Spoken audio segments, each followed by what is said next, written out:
Métis, c'est un peuple qui est évolué, qui est venu de l'union d'une personne autochtone et d'une personne française ou bien britannique. J'ai adopté franco-métis parce que, premièrement, je suis francophone et aussi mon père est français de France. C'est le côté de ma mère qui est métisse. Alors, je me dis pas seulement métisse, mais je me dis franco-métisse, mais aussi pour reconnaître les métis de l'Est. Mes ancêtres sont algonquins, Micmac, et puis il paraît que j'ai un gène inuit. En grandissant, on ne savait même pas qu'on était du sang mélangé. Ma mère, elle vient du nord de l'Ontario. C'est une famille canadienne française métisse, mélangée, mais mon père était en français, ils se sont rencontrés à Toronto, mais ils ont décidé de rester à Toronto. Je suis grandie à Toronto parce que c'était déjà difficile de vivre comme francophone en Ontario, à Toronto dans ce temps-là.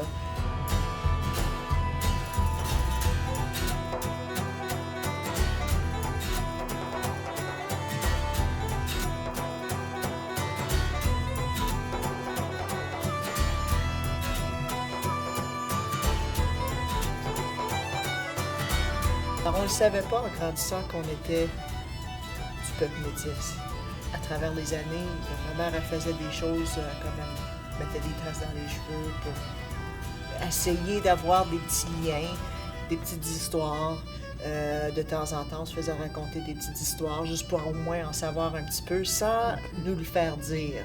Quand j'avais votre âge, j'ai appris cette chanson et on m'a dit que c'était une berceuse iroquoise. Quand j'étais jeune, moi, j'ai pas reçu cette sorte d'éducation-là. On n'apprenait pas des peuples autochtones au Canada. Et puis, pour moi, de savoir que les élèves, maintenant, vont le savoir, vont en connaître de plus, ça va promouvoir l'inclusivité. Et en fait, ça va faire que la réconciliation arrive peut-être un petit peu plus vite. Il y a toutes sortes de choses qui doivent sortir avant qu'on puisse guérir comme peuple. Alors, levez-vous. Faites face à l'écran. Prenez une belle respiration. Ouvrez vos poumons.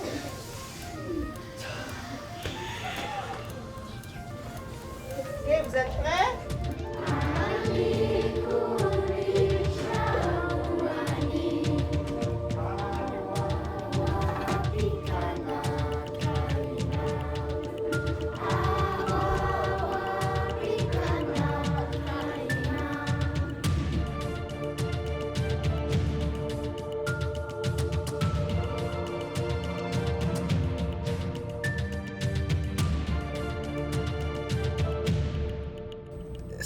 C'est incroyable à penser à ce que nos ancêtres ont pu faire pour arriver jusqu'ici.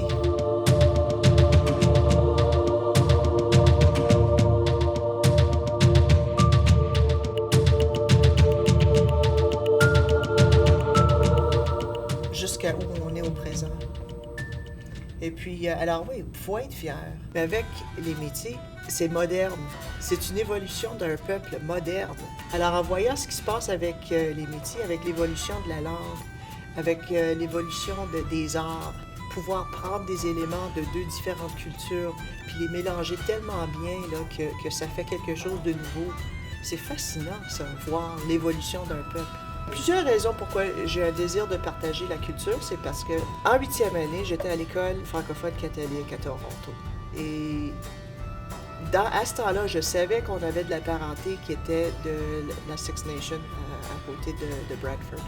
Quand on avait pris des cours d'histoire, on demandait tout le temps, il y en avait plusieurs d'entre nous qui demandaient pourquoi est-ce qu'on n'apprend jamais des peuples autochtones. Et le prof a tout simplement dit parce que c'était des sauvages et ils ne méritent pas de place dans les livres d'histoire.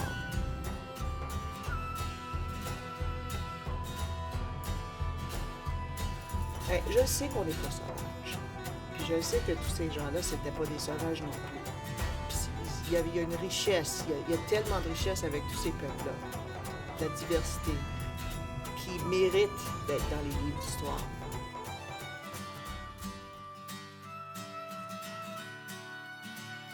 Un peu plus tard, au cours des années, quand j'ai commencé à faire mes toiles à moi-même, mon art à moi-même, puis les exposer dans des galeries publiques, j'ai trouvé aussi qu'il fallait que je recommence du début à expliquer aux gens qu'est-ce que c'est une personne métisse. Fallait toujours que je mette des pancartes pour expliquer qu'est-ce que c'est une personne métisse. D'où ça vient. Quand l'opportunité est venue de venir aux écoles pour expliquer aux enfants, j'ai pris la chance, puis j'ai trouvé qu'ils étaient très réceptifs.